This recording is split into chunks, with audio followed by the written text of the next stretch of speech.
the country's rapidly increasing national debt.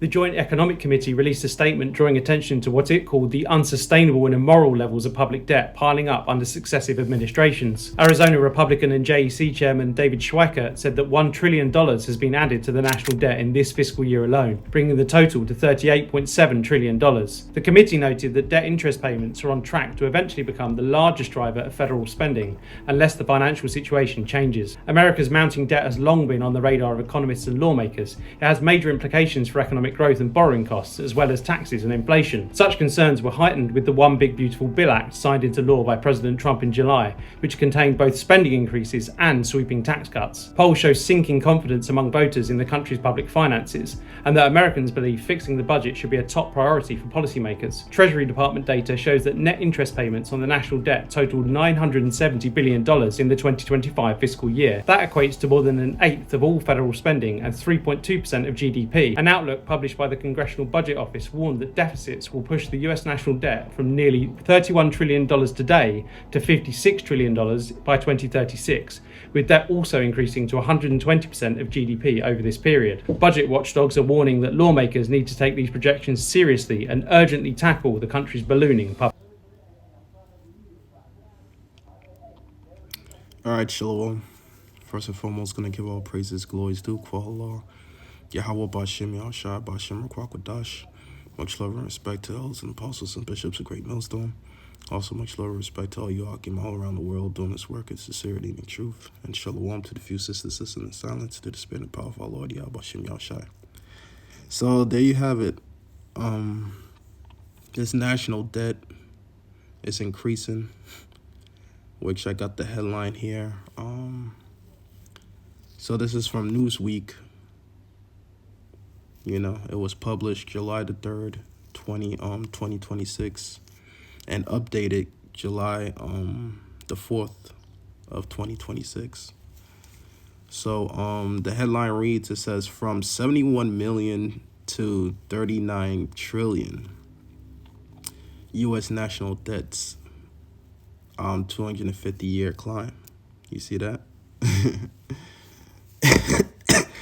So pretty much, like we've been saying this past camp, this country is 39 trillion, over 39 trillion in debt, about to pretty much about to breach 40 trillion in debt.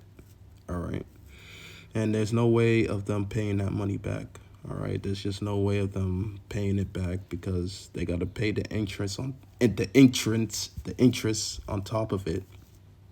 You know, which is wicked. You know, it's usury, all right, because that's even in the law. That's even in the law of that you should not render usury amongst your nation, okay? But you could do it to the other nations, like, you know what I'm saying, but within your own nation, you can't do usury amongst your people in your nation.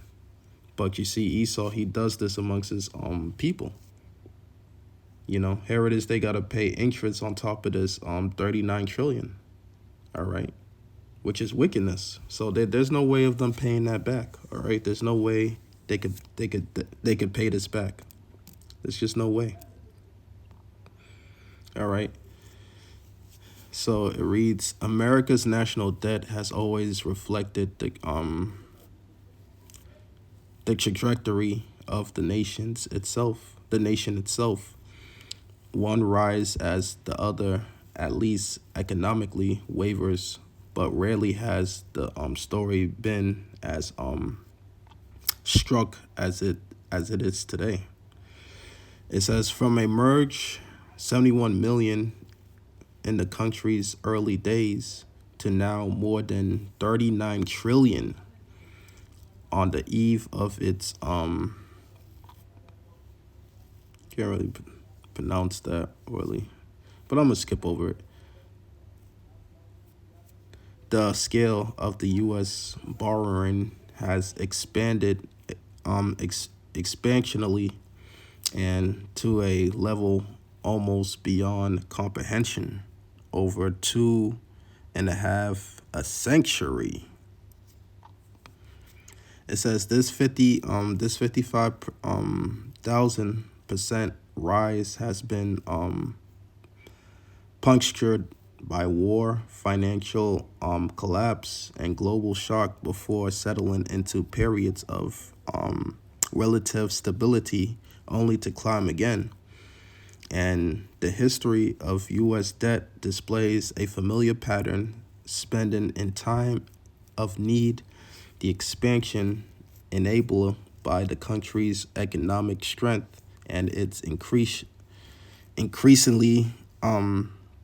central position in global financial situation. Well, the thing is, they got something called a financial reset. Okay, that's what this thing is leading up to. Okay, because here it is, they can't pay the debt. You know what I'm saying? So who's gonna be the collateral for the debt? The people. All right, just like it was back in World War II. All right, with the Great Depression. Okay, that's how you got the Social Security card that was implemented. All right, the Social Security card was implemented by the debt of the people that they couldn't pay. So what was the debt? What was the collateral? The collateral was the people, and it's no different than today. Okay, what are they trying to bring? All right, they trying to bring the RFID chip. All right, that's gonna be the collateral. All right, that's gonna be the new thing. All right, where the elites would have total control of the people. So this is why these things are happening. All right, you wonder why, you know what I'm saying, the people wonder why their prices of food is going up. You know, the cost of living, are going up. Everything's going up. It's because of this debt. All right, it's because of them printing money out of thin air. All right, and the money is not worth the printer it's printed on, like Gerald Salente always likes to say. Okay, so the money is not worth anything. All right, it's becoming more worthless. All right. All right, pretty soon people are gonna be paying $100 for a loaf of bread. All right, that's how bad it's gonna get. All right, here it is. Yesterday I was putting some air in my tire. You know what I'm saying? I remember, what I'm saying, it used to be a quarter. You know what I'm saying, putting some air in your tire, but now that shit is like $3 now. It's ridiculous. It costs $3 to put some damn air in your tire now, but before it used to cost a quarter. You see? That's all inflation right there. All right, so the purchasing power is diminishing by the second. All right, the people's purchasing power is the diminishing by the second. All right, and it's getting worse. Now you got people that are stealing now. You got theft on the rise because people can't afford these basic necessities. Okay.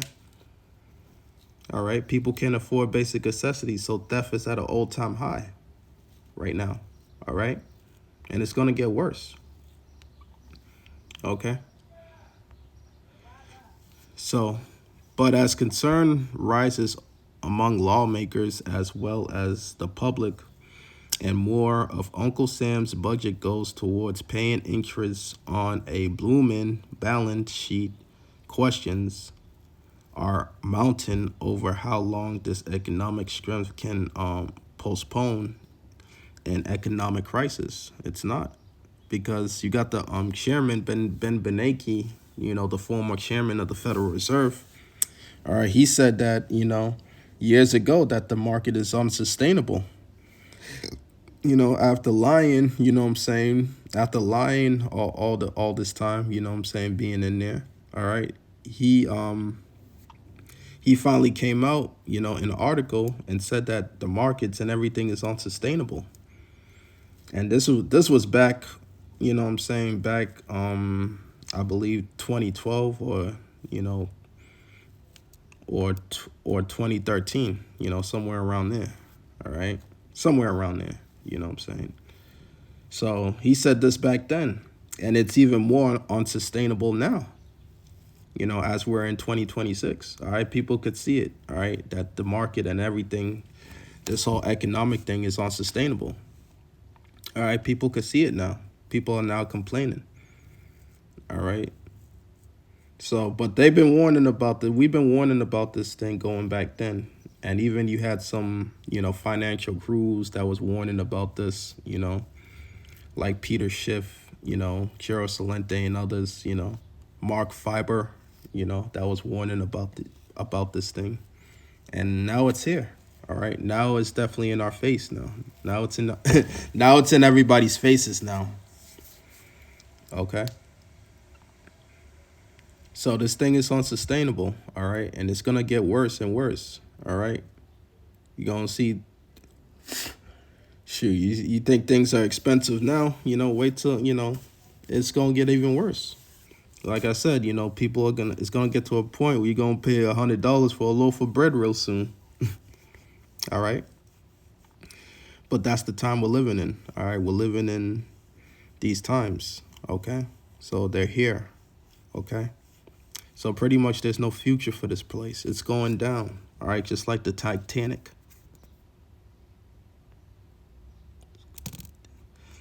All right, so this is Habakkuk chapter 2, verse 1. Let me start at 4. No, let me start at 5. Okay, so the book of Habakkuk chapter 2, verse 5. Yea, also because he transgresseth by wine, he is a proud man, neither keepeth at home, when larger his desire as hell, and as death cannot so like it. And as death cannot be satisfied.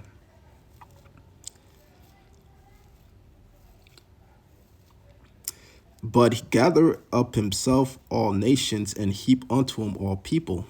Shall not all these take up a parable against him, and a taunting proverb against him, and say, woe unto him that increaseth that which is not his? How long? You see? So pretty much this land is not his, but he increaseth it. All right. And all the debt that's piling up on this thing. And to him that ladeth himself with thick clay. And what is that talking about? That's talking about the debt. Thick clay. All right, so this is what this devil is doing. He's lading himself up with thick clay, with the debt. The debt is constantly growing and growing and growing and growing and growing. All right. So let's look at the debt clock real quick.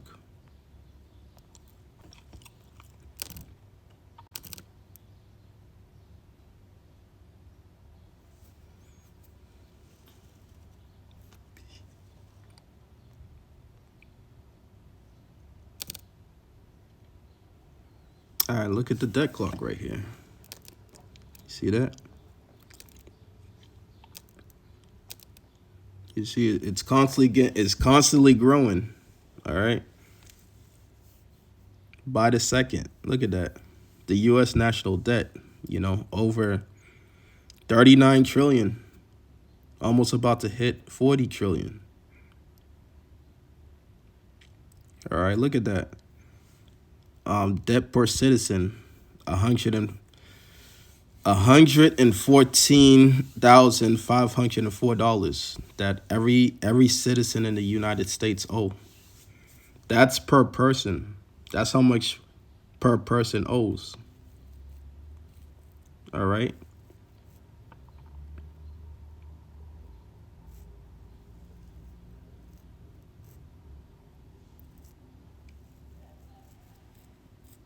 All right, look at that. All right, that's just the national debt right there of over 39 trillion. But look at the US total debt. All right, the US total debt is like 112 trillion. All right. And pretty much it's much higher than that, you know what I'm saying? Because, if you add in, all these other stuff, So that's just what's on table right here. But there's no way the people could pay that back. There's no way it's getting paid back. All right. So what's gonna be the solution? All right, the solution is them to reset the whole system and bring in a new system, which is gonna consist of that RFID microchip, the MOTB. All right. That's gonna be the new system. All right, so history is definitely repeating itself, going back to World War II, with this whole social security system. All right. So pretty much it's all total control. All right. That's what it's leading up to. Nothing but total control. All right. So that's why things are getting so expensive, okay? Because these elites, they're backing these people up into a corner. All right. That's what they're doing. All right, they're backing the people up into a corner, and they're gonna come out with the solution and say, look, this is gonna be the new form of way now by receiving this CHIP. Okay. So that's what it's all leading up to. All roads lead up to the MOTB. Okay. Based off of this national debt, this debt. All right. So with that, I'm gonna leave it there. Gonna give all praises and glories due to Yahweh Bashem Yahushai Bashem Rakwakadash. Shalom.